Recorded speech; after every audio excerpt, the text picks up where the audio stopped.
Meu irmão, minha irmã, há 300 anos, uma pequena imagem da Imaculada Conceição, feita de argila, foi encontrada no Rio Paraíba.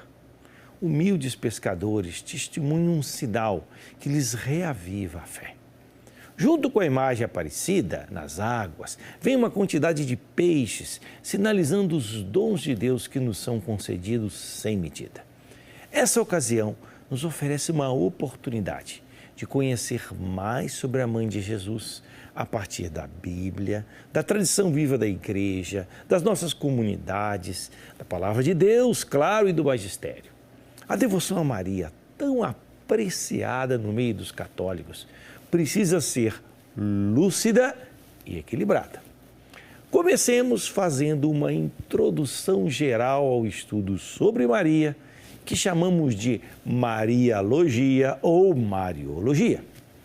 Ela é uma disciplina da teologia que estuda a importância de Maria no plano salvífico de Deus e a relação que ela tem com a comunidade cristã. Respeitando as diferenças de pensamento no meio católico, a Mariologia mais adequada é aquela que nos ajuda a seguir Jesus com mais empenho e a compreender o que cremos. A flexão teológica sobre Maria compreende etapas, como você subir uma escada de 3 degraus. No nível básico, situa-se Maria na Bíblia. Toda a teologia consistente se baseia na Sagrada Escritura. No segundo degrau estão os dogmas marianos, que condensam grande parte da reflexão que a Igreja fez sobre Maria. E, por fim, o culto, compreendendo a devoção e a liturgia. Esses 3 degraus, Bíblia, culto e dogma, se relacionam, mas têm uma prioridade da Bíblia. Infelizmente, muitos devotos de Nossa Senhora conhecem pouco sobre as qualidades de Maria de Nazaré apresentadas nos Evangelhos. Há muitos anos atrás, em 1975, o então Papa Paulo VI escreveu uma exortação apostólica sobre o culto a Maria, que até hoje permanece atual. Ele diz que a verdadeira devoção à Mãe de Jesus está centrada em Jesus Cristo, nosso Mestre e Senhor. Então, devemos evitar 2 extremos. De um lado, ignorar a figura de Maria. De outro lado, exagerar a devoção mariana. O primeiro se chama minimalismo, o segundo, maximalismo. Quais são as fontes para estudar sobre Maria? Nós vamos distinguir 3 tipos de fontes: as essenciais, as complementares e as suplementares. As fontes essenciais, como o nome indica, são aquelas essenciais, fundamentais para estudar sobre Maria. Compreendem a Sagrada Escritura, fonte primeira de toda a teologia. Além de recorrer diretamente aos textos do Novo Testamento, nós vamos nos servir também do trabalho realizado pelos biblistas. Em segundo lugar, como fonte essencial, os escritos patrísticos. São as referências a Maria nos primeiros séculos, em forma de homilias, hinos, comentários bíblicos e orações. A seguir, os documentos do Magistério da Igreja sobre Maria. Aqui se elencam as afirmações sobre a Mãe de Jesus, formuladas nos últimos concílios ecumênicos, os documentos dos últimos papas, as conclusões para nós latino-americanos das conferências de Puebla e de Aparecida. Então, esses documentos oferecem elementos para uma interpretação atual e também orientações pastorais para o culto. Atenção! Os textos mais antigos da tradição da Igreja devem ser analisadas compreendendo o contexto e a linguagem da época. Além do mais, nós nos servimos de textos ecumênicos acerca da Mãe de Jesus, que visam compreender o consenso cristão a respeito de Maria e as principais diferenças entre as igrejas. Ao estudar textos de outras igrejas em relação conosco, nós superamos a intolerância religiosa e suscitamos um respeito recíproco entre as igrejas cristãs. Para terminar, os dicionários e livros de especialistas que sintetizam, organizam e apresentam com o olhar próprio de cada autor os conhecimentos básicos sobre Maria. E assim estabelece um diálogo da teologia com a sociedade contemporânea, suas buscas e seus questionamentos.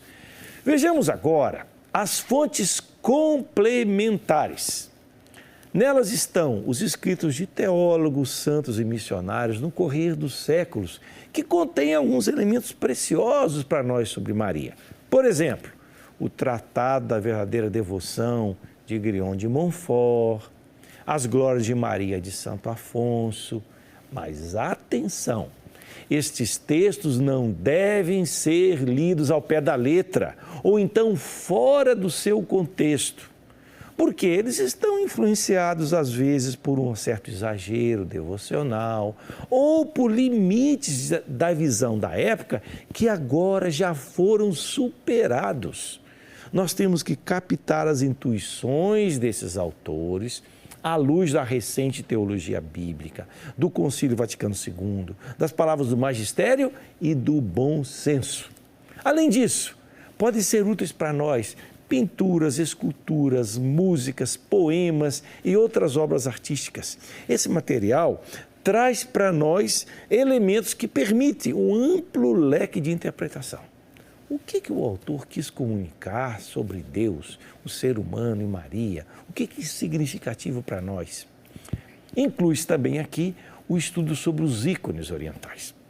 Além do mais, as manifestações devocionais atuais são importantes para nós. A gente estudar essas manifestações, ser visto o resultado das pesquisas de outros autores, vai nos ajudar a discernir do ponto de vista pastoral o que é de Deus e o que não é. O povo diz, nem tudo que reluz é ouro. Assim, na devoção mariana, há aspectos preciosos que merecem o nosso respeito, mas também pode haver desvios e exageros que precisam ser apontados e corrigidos. Por fim, temos as fontes suplementares, que às vezes fornecem informações, conhecimentos úteis para a pastoral e a teologia, mas não fazem parte do núcleo do ensino da igreja a respeito de Maria. Por isso, não tem força de obrigação e nem definem a nossa doutrina. Estão na esfera devocional, livre para os fiéis, e assim devem ser considerados. São elas, por exemplo, os evangelhos apócrifos, as narrações da vida de Maria elaboradas por místicos, como Maria Valtorta ou Catarina Emmerich, como também as mensagens dividentes de aparições marianas recentes. Portanto, nós não podemos tratar as fontes sobre Maria do mesmo jeito.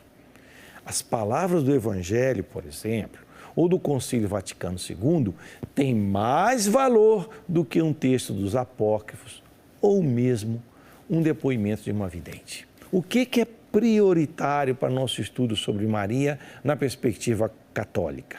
A Bíblia, a patrística, a tradição viva da Igreja, o magistério, em relação com a nossa experiência cristã contemporânea.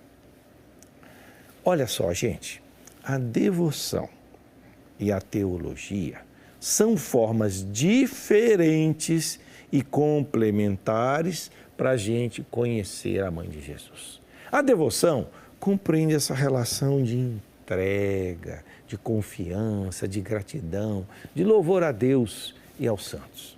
Está no âmbito da religiosidade e claro que tem certas influências culturais.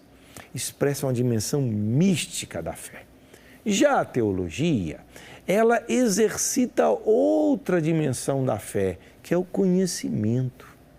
Pois quem ama quer conhecer, para construir uma relação madura. A piedade mariana, sem teologia, corre o risco de perder a lucidez, de mover-se sem critérios e de se degenerar numa crendice. Já a teologia sem mística pode cair num discurso racional, distante de Deus e que desrespeita a piedade popular. A Mariologia, então, conjuga razão com emoção, aceitação amorosa e visão crítica. Reverencia a Mãe de Jesus, reconhecendo o seu lugar especial. Ao mesmo tempo, pensa, questiona, reflete, pondera e propõe uma fé madura. Meu irmão, minha irmã, venha comigo fazer essa fascinante aventura de conhecer mais a respeito de Maria, a Mãe de Jesus. Eu lhe peço que tenha um coração de aprendiz, de discípulo ou de discípula. Por vezes, um estudo consistente pode questionar certas coisas que aprendemos na infância ou sempre ouvimos dizer. E isso não nos leva a perder a fé, e sim a purificar a nossa fé. Eu creio que uma fé adulta nos faz mais felizes e convictos. Bem-vindo, bem-vinda ao nosso curso sobre Maria, a Mãe de Jesus.